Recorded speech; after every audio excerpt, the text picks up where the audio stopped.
में आपका स्वागत। मैं राहुल ओझा आपके साथ। और देखिए, बड़ी खबर है, बिहार में किसकी बहार। और बड़ी खबर के लिए चलते हैं सहयोगी रुचिका के पास। बिल्कुल राहुल, तो देखिए इस वक्त की आपको बड़ी खबर बताएं, जहां महागठबंधन में इस वक्त सीटों को लेकर के खींचतान जारी है। इस वक्त आरजेडी के रवैये से कांग्रेस नाराज है। बता दें आपको कि कांग्रेस ने राजेश राम को सिंबल दिया। आरजेडी ने भी इस सीट पर अपना कैंडिडेट उतारने का फैसला लिया है। आरजेडी के उम्मीदवार पूर्व मंत्री सुरेश पासवान ने लालटेन सिंबल पर चुनाव लड़ने का ऐलान किया है। वहीं पूर्व मंत्री सुरेश पासवान 20 अक्टूबर को पर्चा दाखिल करेंगे। तो इस वक्त की आपको बड़ी खबर बताएं, जहां महागठबंधन में कई दिनों से सीट बंटवारे को लेकर के खींचतान जारी है, जो अभी भी चल रही है। आरजेडी के रवैये से अब कांग्रेस नाराज नजर आ रही है और कांग्रेस ने राजेश राम को सिंबल दे दिया है। आरजेडी ने भी इस सीट पर अपना कैंडिडेट उतारने का फैसला किया। आरजेडी के उम्मीदवार पूर्व मंत्री सुरेश पासवान ने सिंबल पर चुनाव लड़ने का ऐलान किया है। राजेश राम का ये पोस्ट भी आपको इस वक्त टीवी स्क्रीन पर दिखा रहे हैं, जहां दलित दबेगा नहीं, झुकेगा नहीं, अब इनकलाब होगा। तो ये उनका पोस्ट जो उन्होंने एक्स के माध्यम से साझा किया और जय बापू, जय भीम, जय संविधान का उन्होंने जिक्र किया है, कांग्रेस का उन्होंने जिक्र किया है। तो कांग्रेस ने राजेश राम को सिंबल दिया है। इस वक्त की आपको ये बड़ी खबर बता रहे हैं, महागठबंधन में इस वक्त अभी भी पेच फंसता हुआ नजर आ रहा है। पहले सीटों को लेकर के पेच फंसा था और अब उम्मीदवारों को लेकर के भी पेच फंसता हुआ नजर आ रहा है। अब आरजेडी के रवैये से, और कल राजेश राम ने क्या कुछ कहा था, सबसे पहले आपको वो सुनाते हैं। का जहाँ तक मामला है, अभी उस पर बहुत ही प्रक्रियाधीन है। कई सीटों पर क्रॉस डिमांड्स है और क्रॉस डिमांड्स में 6 पार्टी है, 6 का अपना अपना ग्रीवांसेस होता है। सारे निर्णयों का अधिकार कोऑर्डिनेशन कमेटी के चेयरमैन के हाथ में है और ये कोऑर्डिनेशन कमेटी के चेयरमैन जो फैसला लेंगे, गेंद उनके पाले में है और गेंद जिधर देंगे हम लोग उसको मानने को तैयार हैं। और संजय हमारे साथ न्यूज 18 संवाददाता औरंगाबाद से जुड़े हैं। संजय, ये आज की बात नहीं है, बहुत पहले ये खबर आई थी कि इन सीटों पर आरजेडी और कांग्रेस सामने सामने आ जाएगी और ठीक ऐसा ही कुछ हो रहा है। लेकिन सवाल यही उठ रहा है कि कांग्रेस के प्रदेश अध्यक्ष राजेश राम, और कह सकते हैं कि बिहार के बड़े चेहरे और नेतृत्व, लेकिन उनको ये उनके सामने टिकट देना आरजेडी का ये कहीं ना कहीं बड़ा सवाल खड़ा कर रहा है। हम जुड़ेंगे आपसे, लेकिन देखिए ये आपको पोस्ट भी साथ साथ दिखा रहे हैं और इसकी जो कहानी है वो काफ़ी पहले से, महीनों पहले से शुरू हो गई थी। जब ये खबर हमने दिखाया भी था कि कुछ ऐसी सुगबुगाहट जो है वो आरजेडी की तरफ से आ रही है, और देखिए हुआ भी कुछ ऐसा ही। और जब आरजेडी की तरफ से अपने प्रत्याशी का ऐलान किया जा चुका है और खुद राजेश राम चुनावी मैदान में यहां से ताल ठोक रहे हैं, लेकिन क्या मतलब बनता है, संदेश साफ है और खबर भी हम लगातार आप तक पहुंचा रहे हैं कि जो बातचीत है आरजेडी और कांग्रेस के नेताओं के बीच वो बंद हो चली है। यानी कि अब रास्ता कोई निकालने की कोशिश नहीं हो रही, जिससे जहां से मन हो रहा है वो अपने प्रत्याशी को वहां से उतार रहा है। और ऐसी करीब 11 से ज्यादा सीटें अब तक हो चुकी है महागठबंधन के अंदर, जहां 2-2 घटक दल एक ही सीट पर अपने प्रत्याशियों को उतारे हुए हैं। ऐसे में जाहिर सी बात है कि इसका सीधा जो नुकसान है प्रत्याशियों को होगा। संजय हमारे साथ न्यूज 18 संवाददाता जुड़ गए हैं। संजय, अब राजेश राम की जगह उनकी सीट पर उनके खिलाफ आरजेडी की तरफ से भी उम्मीदवार, और ये खींचतान लगातार बढ़ती जा रही है। देखिए राहुल, कई चीजें हैं जिस पर टकरार है, चाहे आप कहलगांव की बात कर लीजिए, वैशाली की बात करिए। आरजेडी और कांग्रेस की कॉन्फ्लिक्ट से दोनों ने अपने कैंडिडेट, हालांकि कहलगांव में सेकंड स्टेज में है, लेकिन प्रवीण कुशवाहा को कांग्रेस ने टिकट दिया है। सबसे बड़ी बात कांग्रेस के प्रदेश अध्यक्ष राजेश राम की है, जहाँ 20 अक्टूबर कल आखिरी दिन है और वो नॉमिनेशन करने जा रहे हैं। खबर ये आई हुई है जो आरजेडी है उसने वहां से पुलिस पासवान को उतारने का फैसला किया। हालांकि पहले भी ये बात आई थी, लेकिन इसमें बात ठंडी पड़ गई थी जब राजेश राम ने पहली दफा अपने कैंडिडेट्स की घोषणा होने के बाद बुलाया था वर्कर्स को, लेकिन आरजेडी का कोई भी नेता उनकी सभा में नहीं पहुंचा था। लेकिन एक बार फिर से ये सब बयान जो है आरजेडी का सामने आया। हालांकि आधिकारिक तौर पर अभी घोषणा नहीं की गई है, लेकिन बयान जरूर सामने आ गया है कि सुरेश पासवान जो है वो कुटुंबा विधानसभा क्षेत्र से आरजेडी के सिंगल पर जो सिंबल है उससे वो चुनाव लड़ेंगे। ऐसे में जो राजेश राम है उनके लिए मुश्किलें बढ़ गई और राजेश राम ने बाकायदा, जैसा कि सोशल मीडिया पर चल भी रहा है, उन्होंने ट्वीट किया कि दलित होने के नाते उन्हें दबाया जा रहा है, लेकिन वो झुकने वाले नहीं है, डरने वाले नहीं है। और फिर उन्होंने अपने कांग्रेस की दुहाई दी और तमाम तरह के संदेश जो है वो कन्वे करने की कोशिश की है। तो निश्चित तौर पर राजेश राम ने कल आखिरी दिन घोषणा की है नॉमिनेशन की, तो सुरेश पासवान की भी बात सामने आई है। और ऐसे में महागठबंधन अजीबोगरीब राजनीति के दौर से गुजर रहा है, खासकर जब से राजेश राम की चर्चा हो गई है कुटुंबा को लेकर और सुरेश पासवान की। तो देखना होगा अब इस मामले में क्या कोई समाधान जो है, कोई हल जो है वो निकल कर सामने। कांग्रेस ने जानबूझकर आरजेडी पर दबाव बनाने की रणनीति अपना ली है? देखिए, निश्चित तौर पर जिस तरीके से कई सीटों पर दोस्ताना संघर्ष की बात कही जा रही है, वैसे में आरजेडी प्रेशर टैक्टिक्स अपना सकती है और अपना रही है, इस बात से इंकार नहीं किया सकता। लेकिन कल का दिन बेहद महत्वपूर्ण है। क्या वाकई में सुरेश पासवान पहुंच जाएंगे कुटुंबा विधानसभा क्षेत्र से नॉमिनेशन करने?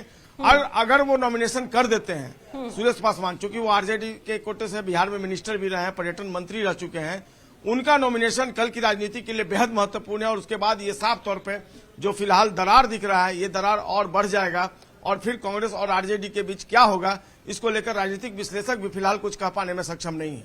जी बिल्कुल संजय, तो देखिए इस वक्त आरजेडी और कांग्रेस में सब कुछ ठीक नजर नहीं आ रहा है, कंफ्यूजन अभी भी बरकरार है। लेकिन बिल्कुल संजय, आप हमारे साथ बने रहिए। तो देखिए, महागठबंधन में कई दिनों से सीट बंटवारे को लेकर के खींचतान जारी है। आरजेडी के रवैये से कांग्रेस की जो नाराजगी है वो साफ तौर से दिखाई दे रही है। कांग्रेस ने राजेश राम को सिंबल दिया है और आरजेडी ने भी इसी सीट पर अपना कैंडिडेट उतारने का फैसला किया है। आरजेडी के उम्मीदवार पूर्व मंत्री सुरेश पासवान ने लालटेन सिंबल पर चुनाव लड़ने का ऐलान किया है। पूर्व मंत्री सुरेश पासवान 20 अक्टूबर को पर्चा दाखिल करने वाले हैं। तो देखिए, महागठबंधन में एक नजर भी डालते हैं कि आखिर हो क्या रहा है। तो महागठबंधन में गाठी गांठ फिलहाल है। आरजेडी कांग्रेस के बीच लगातार जो तनातनी है वो बढ़ती जा रही है। सीटों के मुद्दे पर बातचीत बंद है। आरजेडी के रवैये से कांग्रेस की नाराजगी साफ है। राजेश राम की सीट पर ही संग्राम मचा हुआ है। कुटुंबा सीट पर आरजेडी भी उम्मीदवार उतार रहा है और सीटों का फॉर्मूला अब तक महागठबंधन में तय नहीं है। सीटों की संख्या का खुलासा भी नहीं ये लोग कर रहे हैं और चुनाव से पहले जेएमएम ने भी साथ छोड़ दिया। कांग्रेस में नाराज नेताओं की बगावत भी शुरू हो चली है और बिहार कांग्रेस के बड़े नेताओं के खिलाफ आवाज एक गुट जो है कांग्रेस के अंदर वो बुलंद कर रहा है।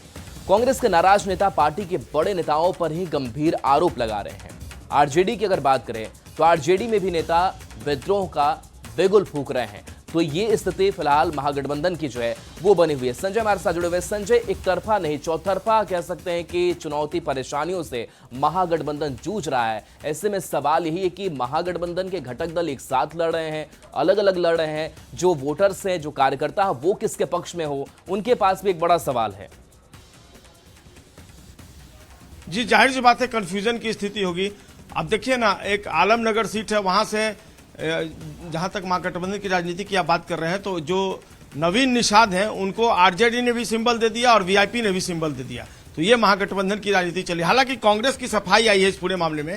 कांग्रेस का ये कहना है कि 2020 में उसके जहां कैंडिडेट्स थे वहां पर उन्होंने अपने कैंडिडेट उतारे हैं। आरजेडी के खिलाफ उसने कोई कैंडिडेट नहीं दिया है और हालांकि आरजेडी जो है उसके खिलाफ कैंडिडेट दे रही है। तो ये एक सफाई कांग्रेस की तरफ से आई है। हालांकि आरजेडी की इस पर कोई प्रतिक्रिया नहीं है, लेकिन निश्चित तौर पर विरोधाभास की राजनीति जिस तरीके से महागठबंधन के अंदर उभरी है, ऐसे में जो महागठबंधन के नेता हैं, जो परसेप्शन बना है उसको डैमेज कंट्रोल करना उनके लिए मुश्किल हो गया। आप कांग्रेस के जो प्रभारी कि अपने एक्स के माध्यम से राजेश राम में लिखा था कि दलित दबेगा नहीं, झुकेगा नहीं। ऐसे में आरजेडी की तरफ से जो पूर्व मंत्री सुरेश पासवान को उतारने का महागठबंधन का ये किस तरीके का स्ट्रैटेजी है, कैसे आप देखते हैं इसे? देखिए, जाहिर सी बात है, जो अंदरूनी है, जो सूत्र है वो बता रहे हैं कि कांग्रेस ने इस बिहार विधानसभा चुनाव में सीएम फेस किसी को घोषित नहीं किया। तो अंदर ही अंदर राजद के जो आरजेडी है उसके अंदर खाने में इस बात को लेकर बेहद नाराजगी थी। ये मैं सूत्रों के हवाले से आपको बड़ी खबर दे रहा हूं और ये नाराजगी कहीं ना कहीं अब उभर कर सामने आने लगी और यही कारण है जब राजेश राम ने घोषणा की कि 20 अक्टूबर को वो कुटुंबा से अपना नॉमिनेशन फाइल करेंगे, तब आरजेडी से सुरेश पासवान के नॉमिनेशन करने की बात अब सामने आने लगी है। तो जो सीएम फेस घोषित नहीं किया गया कांग्रेस की तरफ से, ये अब जो कॉन्फ्लिक्ट क्रिएट हुआ था ये धीरे धीरे अब बढ़कर सामने आ रहा है। और एक और मैं बात बता दूं आपको, अगर इस विधानसभा चुनाव में आरजेडी और कांग्रेस के बीच इसी तरीके से मतभेद बना रहा, चुनाव में दोनों पार्टियां चली जाएंगी, तो इसके बाद इंडिया गठबंधन की राजनीति पर भी इसका बेहद असर पड़ेगा। क्योंकि आपको एक बयान मैं याद दिला दूं, तेजस्वी यादव साफ तौर पर यह कहते आए थे कि प्रधानमंत्री के तौर पर राहुल गांधी को जो आरजेडी है वो समर्थन करेगी। तो क्या अगर कांग्रेस ने समर्थन नहीं किया है तो आने वाले दिनों में क्या आरजेडी या तेजस्वी यादव प्रधानमंत्री के तौर पर राहुल गांधी को अपना सपोर्ट करेंगे? ये तमाम तरह के सवाल जो है चलिए, बिल्कुल। तो ये दरार बढ़ रही है, खींचतान बढ़ती चली जा रही है और जाहिर सी बात है कि ये एनडीए ब्लॉक की सेहत के लिए भी ठीक नहीं है। तो देखिए, कई ऐसी सीटें हैं जिस पर ये प्रत्याशी दिए जा रहे हैं, महागठबंधन के घटक दल अपने अपने प्रत्याशी दे रहे हैं। लेकिन चलिए, इन सब के बीच उन सीटों पर भी एक नजर आपको डाल लेते हैं कि किस तरीके की लड़ाई इन सीटों को लेकर के है। तो देखिए, महागठबंधन में कहां कहां पर भिड़ंत है। सबसे पहले कुटुंबा जो हॉट सीट अभी बना हुआ है, और यहां से सुरेश पासवान और राजेश कुमार जो कांग्रेस के प्रदेश अध्यक्ष हैं, और इन दोनों के बीच की लड़ाई यहां पर यह बता रही है कि महागठबंधन किस तरीके से बिखर चुका है, दरार पड़ चुकी है। तो ये वो चेहरे हैं। इसके साथ साथ कुछ और सीटों की अगर हम बात कर ले तो उन सीटों पर भी कुछ ऐसी ही स्थिति नजर आ रही है, और ऐसी करीब 11 से ज्यादा सीटें हो जाती हैं तो महागठबंधन में ही भिड़ंत है। लेकिन अब आपको जल्दी जल्दी बताते हैं कि कुटुंबा पर कलह आखिर क्यों बरकरार है। तो देखिए, सीट बंटवारे पर आरजेडी के रवैये की अगर बात करें तो आरजेडी के रवैये से कांग्रेस की साफ तौर पर नाराजगी जो है वो देखने को मिल रही है। और ऐसे में राजेश कुमार बिहार में कांग्रेस के प्रदेश अध्यक्ष हैं, यानी कह सकते हैं कि बिहार में नेतृत्व का एक चेहरा है कांग्रेस के लिए, और उनके खिलाफ ये चुनावी मैदान में आरजेडी की तरफ से प्रत्याशी देना ये कहीं ना कहीं कई सवाल खड़े कर रहा है। इसके साथ साथ राजेश कुमार हाल के दिनों में बहुत एक्टिव भी रहे हैं। जब से प्रदेश अध्यक्ष की जिम्मेदारी उन्होंने संभाली, कई महत्वपूर्ण कामों को कांग्रेस के अंदर देखा। हालांकि उनको लेकर के एक असंतोष भी एक गुट में देखने को मिला। और देखिए, कुटुंबा से राजेश राम विधायक है, और राजेश कुमार की सीट पर आरजेडी ने अपनी दावेदारी ठोक दी है। कुटुंबा से उम्मीदवार उतारने की पूरी तैयारी में आरजेडी है, और यहां से आरजेडी के प्रत्याशी के तौर पर पूर्व मंत्री सुरेश पासवान को उम्मीदवार बनाने की बात कही जा रही है। तो ये वो कुटुंबा सीट जहां पर ये स्थिति बनी हुई है। और देखिए, संजय हमारे साथ जुड़े हुए लगातार। संजय, अब नाम वापसी को लेकर भी कह सकते हैं कि 24 घंटे के करीब का जो वक्त है वो बचा हुआ है, लेकिन ऐसे में क्या लग रहा है कि एक संभावना विकल्प जो है वो भी दिखाई दे रहा है कि कहीं जो फ्रेंडली फाइट की बात हो रही हो या फिर जब चीजें गड़बड़ हो रही हो तो उसको ठीक करने की कोशिश अंतिम घड़ी में ये महागठबंधन के घटक दल करे। क्या कोई ऐसा विकल्प संभावना दिखाई दे रहा है अब तक? देखिए, फिलहाल जैसा कि मैंने आपको बताया, राहुल डायलॉग बिल्कुल बंद हो चुका है, बातचीत बंद हो चुकी है। इस बीच लेफ्ट के नेताओं ने कहा कि आज वो तेजस्वी यादव से इस पूरे मामले में बातचीत करेंगे और पहल करने की कोशिश करेंगे। लेकिन जो रवैया है पार्टियों का, वैसे में उन्हें भी संभावना कम दिख रही है। तो देखना होगा। नॉमिनेशन तो कर दिया गया है, लेकिन नाम वापस लेने की आखिरी तारीख तक क्या कुछ पैचअप हो पाता है, क्या कुछ स्थितियां जो है वो सुधर पाती हैं। अगर नहीं होगी तो फिर इसी तरीके से फ्रेंडली फाइट तो कुछ नहीं होता। या जो पार्टियां एक दूसरे के खिलाफ लड़ रही हैं, फ्रेंडली फाइट वो मान रही है, कि सीधे मुकाबला होगा। तो ऐसे में महागठबंधन बिहार में कहां बचे? बिल्कुल, फाइट तो फाइट होती है, फ्रेंडली अभी कुछ भी नजर नहीं आ रहा, क्योंकि एक ही सीट से दो उम्मीदवार चुनावी मैदान में उतरे हुए हैं। ऐसे में महागठबंधन में जिस तरीके से इस वक्त पेच फंसा हुआ है, चाहे सीटों की बात कर ले, उम्मीदवारों की बात कर ले, इससे आने वाले वक्त में वोट बैंक पर कितना असर पड़ता हुआ आपको नजर आ रहा है महागठबंधन में खासकर? जाहिर सी बात है, जिन नेताओं से बातचीत हुई है न्यूज 18 के, वो साफ तौर पे मान रहे हैं कि कंफ्यूजन की स्थिति वर्कर्स में है, वोटर्स में है। तो ऐसे में महागठबंधन को इससे उबर पाना बहुत मुश्किल होगा। तो देखना होगा, बहुत कुछ अहम निर्भर करता है अगले कुछ घंटे में, 24 घंटे में क्या नाम वापसी तक सारी स्थिति स्पष्ट हो जाती है। अगर नहीं होती, अब देखिए एक बात और है, जो गोरा बौराम है वीआईपी की सुरेश जो मुकेश, शुक्रिया इस अपडेट के लिए संजय आपका। और देखिए, इंडिया के अंदर सीट बंटवारे को लेकर, अंदरूनी कलह को लेकर बीजेपी ने जहां तंज कसा है, वहीं महागठबंधन के नेता पलटवार करते हुए कहा कि कोई दिक्कत नहीं है। बयान कुछ सामने आए, सुनाते हैं। ये संतरा की तरह है, देखने में तो एक लग रहा है लेकिन अंदर से फाक फाक है। जबकि इंडिया महागठबंधन पूरी मजबूती के साथ, पूरे संकल्पों के साथ जनता और जनता के मुद्दे, जनता के सवालों और जनता के हितों के लिए, और बिहार में हर घर नौकरी पहुंचे, इसके लिए एकजुट होकर के चुनाव प्रचार में जाएगी। और जनता के मुद्दे पर हम जनता का जो विश्वास, बदलाव के कारक के तौर पर तेजस्वी जी के नेतृत्व के साथ बिहार की जनता खड़ी है। देखिए, गठबंधन धर्म के पालन की जिम्मेदारी गठबंधन के किसी एक दल पर नहीं, बल्कि गठबंधन में शामिल सभी दलों की होती है। राजद ने हमारी कुछ सीटों पर अपने उम्मीदवार दे दिए हैं। हमारी बातचीत उनसे चल रही है और उम्मीद है कि जल्दी ही बीच का रास्ता निकलेगा और हम पूरी मजबूती के साथ सांप्रदायिक शक्तियों के खिलाफ चुनावी मैदान में होंगे। अरे महागठबंधन में इंडिया ब्लॉक में कहाँ कोई दिक्कत है। हम लोग तो कंफर्टेबली सब कोई एडजस्टमेंट करिए ना गया भाई। एनडीए तो अपना बताए। कभी आदरणीय माझे जी बोलते हैं कि इनके खिलाफ में हम कैंडिडेट देंगे, भीतर घात भी हो रहा है एनडीए में। पता कर लीजिए ना कि कितना निर्दलीय खड़ा कर रहा है नीतीश कुमार जी को हराने के लिए।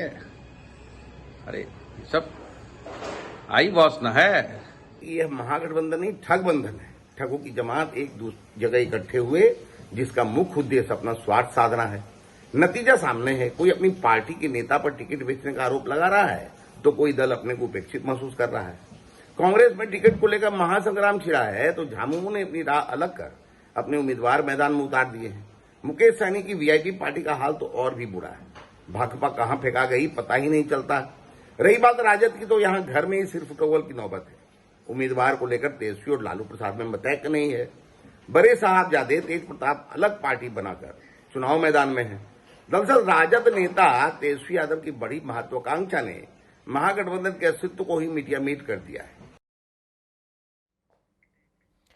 बिहार विधानसभा में इंडिया की गांठ खुल गई है और अब आरजेडी कांग्रेस सीपीआई आमने सामने है। सबसे बुरा हाल तो वैशाली जिले का है, जहां 3 विधानसभा क्षेत्रों में महागठबंधन पूरी तरह से दरक गया है। हालात ये है कि वैशाली, लालगंज और राजापाकर में इंडिया के घटक दल ही एक दूसरे के खिलाफ ताल ठोक रहे हैं, जिससे एनडीए की राह आसान हो गई है। वैशाली विधानसभा में कांग्रेस से संजीव कुमार ने नामांकन दाखिल किया है, तो वहीं नामांकन के आखिरी दिन लोक जनशक्ति पार्टी से भागे हुए अजय कुशवाहा ने आरजेडी के सिंबल पर पर्चा भर दिया है। हालांकि दोनों ही नेता अपने वोटरों को सब कुछ ठीक हो जाने का दिलासा दे रहे हैं।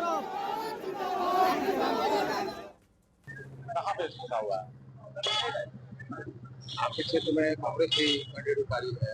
अरे ये देखिए, ये पार्टियों का मैटर है। पार्टी कैसे कहाँ क्या कर रही है, पार्टियों के बारे में हम दूसरी पार्टियों के बारे में तो कुछ कह नहीं सकते। हम राष्ट्रीय जनता दल की तरफ से उम्मीदवार हैं और आज स्क्रूटनी था, उस स्क्रूटनी में हम लोग सफल हुए। मुझे लगता है कि बहुत जल्दी इस पर कोई सकारात्मक फैसला आ जाएगा। महागठबंधन के सभी दलों के द्वारा आज से कल तक इस पर कोई सकारात्मक एक पहल करते हुए कोई इसका रास्ता निकाल लिया जाएगा। आज हमारे यहाँ राष्ट्रीय भारतीय कांग्रेस के नेताओं की एक मीटिंग है। महागठबंधन में अभी भी पता हुआ है, क्या कहेंगे? ये उनकी बात है, आप उनसे पूछें। हमारे गठबंधन में एनडीए में कहीं कोई पेच नहीं है। हम लोग एनडीए एकजुट है और मजबूती से हम लोग ये चुनाव जीतेंगे। और आप सबों को दिवाली की शुभकामनाएं। अब आपको बताते हैं कि कौन कौन सी सीट पर महागठबंधन के कैंडिडेट आमने सामने हैं। तो सबसे पहले अगर कुटुंबा की अगर बात करें तो यहां से आरजेडी के पूर्व मंत्री सुरेश पासवान को मैदान में उतारने की तैयारी है, जबकि कुटुंबा से कांग्रेस के प्रदेश अध्यक्ष राजेश कुमार राम विधायक हैं। वैशाली की अगर बात करें तो आरजेडी से अजय कुशवाहा और कांग्रेस से संजीव कुमार चुनावी मैदान में है। तो लालगंज से आरजेडी से शिवानी शुक्ला के सामने कांग्रेस के आदित्य राजा हैं। कहलगांव सीट की अगर बात करें तो यहां से आरजेडी के रजनीश यादव के सामने कांग्रेस के ने प्रवीण कुशवाहा को उतारा है। तो वारसलीगंज से आरजेडी की अनीता देवी बनाम कांग्रेस की मंटन सिंह को लेकर के लड़ाई है। तारापुर से आरजेडी से अरुण शाह और वीआईपी से सकल देवबिंद, और ये सारे नाम सामने आए हैं। चलिए बढ़ेंगे आगे बात